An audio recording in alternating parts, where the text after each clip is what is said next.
రైట్గా urea app రైతులకు ఉపయోగకరంగా ఉంటుందంటున్నారు మంత్రి తుమ్మల నాగేశ్వరరావు. బ్యాంకులు ఇచ్చిన సమాచారం ఆధారంగానే పంట రుణాలని మాఫీ చేశామని తెలిపారు. అయితే తుమ్మల కామెంట్స్కి కౌంటర్ ఇచ్చారు మాజీ మంత్రి హరీష్ రావు. రైతు వేదిక మీదుగా అన్ని మండలాల రైతులతోటి మీతోటి మాట్లాడిస్తా. అది మంచిది అనుకుంటే నేను కొనసాగిస్తా, రైతులు కాదు అనుకుంటే దాన్ని ఏం చేయాలో ఆ రకంగా చేస్తాం. మంది చూసి తెలంగాణ ప్రభుత్వం యొక్క పద్ధతి చూసి ఇది కరెక్ట్గా ఉందని చెప్పి మోడీ గారు భారతదేశ వ్యాప్తంగా అమలు చేస్తుండు. అది కూడా వాళ్ళకి అర్థం కాకపోతే వాళ్ళ కర్మ.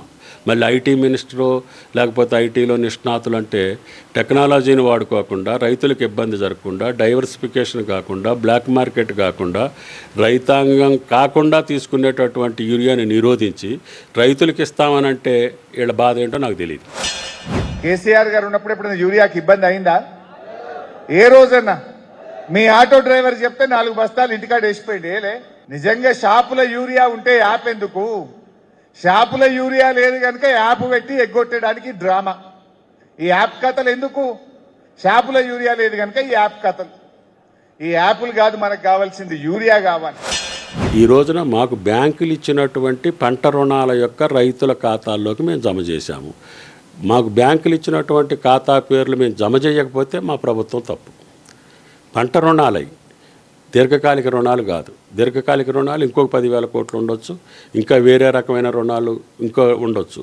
అవి కాదు, ప్రభుత్వం ఇచ్చినటువంటి ప్రకటన పంట రుణాలకు సంబంధించి 2 లక్షల లోపు ఉన్నటువంటి రైతు.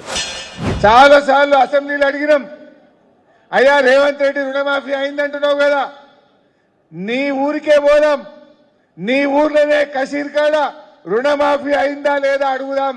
100% అయిందంటే మేము రాజీనామా చేస్తాం, నువ్వు తయారా రేవంత్ రెడ్డి అని అడిగినాం.